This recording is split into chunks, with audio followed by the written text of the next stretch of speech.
नमस्कार दोस्तों, the nationalist view के इस ताज़ा वीडियो में आपका स्वागत है। आज के इस वीडियो में बात करेंगे, इन दिनों बहुत चर्चा चल रही है कि जो freedom of expression and speech है, उसके ऊपर एक बड़ी डिबेट भारत के अंदर चल रही है। खासकर जब से 2014 से नरेंद्र मोदी की सरकार भारत में आई है, तब से कई बार फ्रीडम ऑफ एक्सप्रेशन और फ्रीडम ऑफ स्पीच को लेकर एक ऐसा नैरेटिव बिल्ड करने का प्रयास किया गया है मानो कि बहुत सारे कर्व्स या रिस्ट्रिक्शंस वो लगा दी गई हैं। बहरहाल हम इस चीज़ में नहीं जाएंगे कि कौन सा पक्ष ठीक है या कौन सा पक्ष गलत है। हम जाएंगे इस मुद्दे की ऐतिहासिक परिप्रेक्ष्य में इसको देखने की कोशिश करेंगे। वास्तव में ये जो रिस्ट्रिक्शंस हैं, आर्टिकल 19 कॉन्स्टिट्यूशन ऑफ इंडिया का, भारत में भारतीय संविधान में आर्टिकल 19 में फ्रीडम ऑफ एक्सप्रेशन और फ्रीडम ऑफ स्पीच यानी अभिव्यक्ति की स्वतंत्रता की बात दी गई है। ये एक फंडामेंटल राइट है, एक मौलिक अधिकार है। इस आर्टिकल 19 को जब 26 जनवरी 1950 को संविधान लागू हुआ तो ये आर्टिकल 19 उस समय उसमें था। अब एक बड़ी दिलचस्प घटना हुई जिसके कारण इस आर्टिकल 19 के अंदर जो फ्रीडम ऑफ एक्सप्रेशन और स्पीच का दायरा था उसको बड़ा सीमित कर दिया गया। और सीमित किसने किया? सीमित किया एक बड़े ही जिसको हम कहते हैं कि एक छवि बना दी गई पंडित जवाहरलाल नेहरू की। बड़े लिबरल थे, बड़े डेमोक्रेट थे और बड़े प्रोग्रेसिव थे। दिलचस्प बात यह है कि आज सारे जो उनकी पार्टी के लोग भी बात करते हैं या लेफ्ट के लोग भी जो बात करते हैं आर्टिकल 19 की कि उसका जो है वो दायरा बड़ा सीमित हो गया। तो ये दायरा सीमित करने वाले कौन थे? ये दायरा सीमित करने वाले थे पंडित जवाहरलाल नेहरू। उन्होंने ऐसा क्यों किया, इसके पीछे एक बड़ी दिलचस्प कहानी। राष्ट्रीय स्वयंसेवक संघ के प्रेरणा से चलने वाला एक वीकली अखबार था ऑर्गेनाइजर। 1950 के आसपास जो है पाकिस्तान में उस समय बड़े पैमाने पर सांप्रदायिक दंगे हो रहे थे और बड़े पैमाने पर हिंदू जो है वो पूर्वी पाकिस्तान से निकलकर बंगाल में आ रहे थे, जो भारत में बंगाल था उसमें हजारों की तादाद।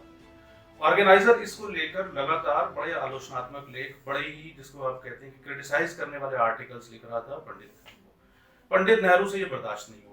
उन्होंने कहा कि इसको तो ऑर्गेनाइजर को दुरुस्त करना पड़ेगा। तो उन्होंने ऑर्गेनाइजर एक सेंट्रल प्रेस एडवाइजरी नाम की एक संस्था केंद्र सरकार के पास होती थी, उन्होंने ऑर्गेनाइजर के इस सारे कंटेंट को अपने पास बुला लिया। ये बात 1950 की है, फरवरी और मार्च की। फरवरी में खासकर बहुत ज़्यादा क्रिटिकल आर्टिकल ऑर्गेनाइजर ने लिखे और इसके बाद फरवरी और मार्च के अंदर ये सब होने के बाद उन्होंने, जैसा मैंने आपको बताया कि ऑर्गेनाइजर के कंटेंट को सेंट्रल प्रेस एडवाइजरी कमेटी ने बुला लिया। तो ये बात थी 2 मार्च 1950 को सेंट्रल प्रेस एडवाइजरी कमेटी की बैठक हुई और उसी दिन एक आदेश निकलता है।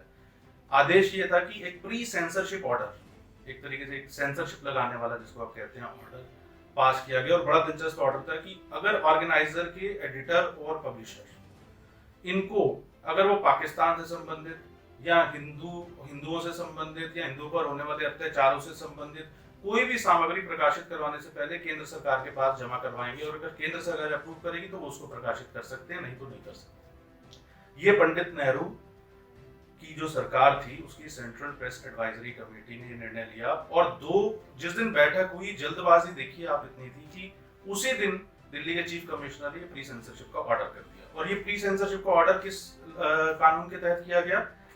East Punjab public safety act. अब East Punjab public safety act Britishers जो है उन्होंने बनाया था और खुद नेहरू इसकी कड़ी आलोचना कर चुके थे कि ये बहुत ही ज्यादा दमन करने वाला और बड़ा ड्रैकोनियन लॉ है। उसका इस्तेमाल किया नेहरू सरकार ने। उस समय ऑर्गेनाइजर के एडिटर के.आर. मलकानी थे।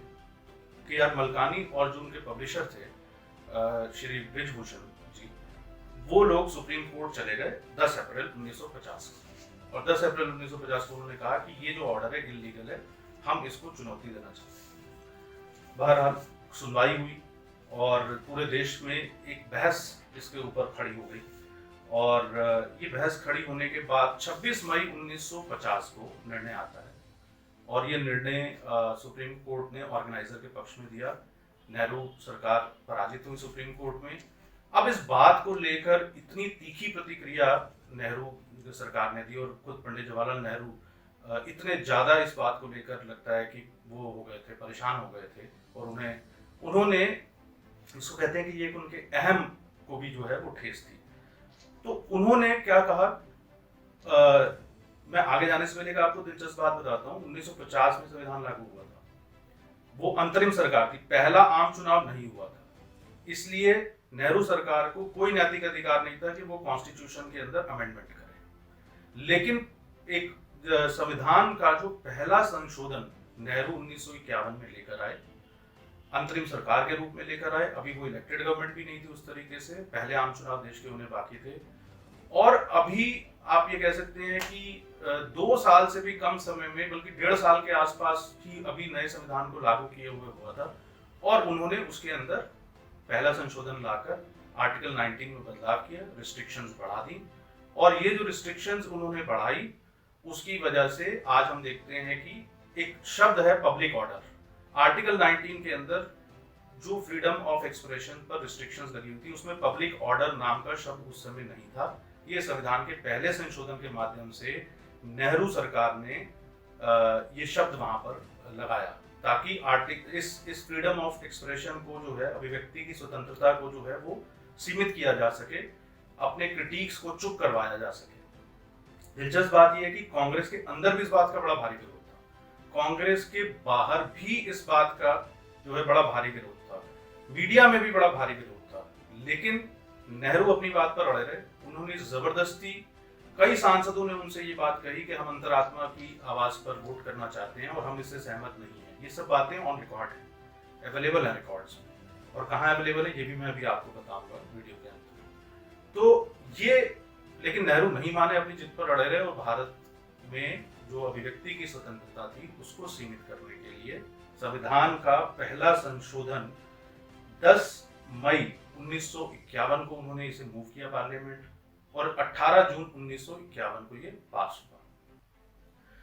और अब इसी चीज को लेकर जो है पिछले कई सालों से डिबेट चल रही है, और मैं कुल मिलाकर कंक्लूजन में यही कहना चाहूंगा कि जिन पर ये आरोप लगाने की कोशिश की जा रही है, जिस विचारधारा के लोगों पर, कि इन्होंने ये इनटॉलरेंट हैं या ये अभिव्यक्ति की स्वतंत्रता को सीमित करते हैं, वो तो बचाने का काम कर रहे थे। और जो खुद को अभिव्यक्ति की स्वतंत्रता के सबसे बड़े पैरोकार मानते हैं, जिस विचारधारा के लोग, या ऐसा प्रदर्शित करते हैं, उन्होंने ही देश में अभिव्यक्ति की स्वतंत्रता को सीमित किया। जैसा कि हम अपने हर वीडियो के अंत में हम करते हैं कि ये सारी इंफॉर्मेशन जो है हमने विभिन्न स्रोतों से ली, उनमें से कुछ मैं आपके साथ शेयर कर रहा हूँ। आप अगर चाहें तो इन स्रोतों को जो है देख सकते हैं, बड़े आसानी से उपलब्ध हैं। पहला जो है हमने 16 स्टॉर्मी डेज, ये एक बड़ी खूबसूरत किताब है जिसमें इस पूरे प्रकरण के बारे में बताया गया है। त्रिपुरदमन सिंह इसके लेखक हैं, पेंगुइन रैंडम हाउस इंडिया ने इसको पब्लिश किया है, ऑनलाइन भी ये आपको आसानी से अवेलेबल है। और इसके अलावा selected works of Jawaharlal Nehru, उसके अंदर भी जो है वो आपको इसके विषय में जानकारी मिल जाएगी। और इसके अलावा अगर आप ऑर्गेनाइजर जो वीकली है उसके आर्काइव्स जो है उसको एक्सेस करेंगे, बहुत सारे ऑनलाइन भी उसके आर्काइव्स अवेलेबल हैं, तो वहां भी आपको ये जानकारी मिल जाएगी। तो आज के वीडियो कॉलम में इतना ही। नेशनलिस्ट व्यू को सब्सक्राइब जरूर करें, और आपके फीडबैक का इंतजार रहेगा। अपने फीडबैक आप हमें इस यूट्यूब वीडियो के कमेंट बॉक्स में भी दे सकते हैं। जल्दी मिलेंगे अगले एपिसोड में एक नए विषय के साथ। तब तक के लिए नमस्कार, बहुत बहुत धन्यवाद।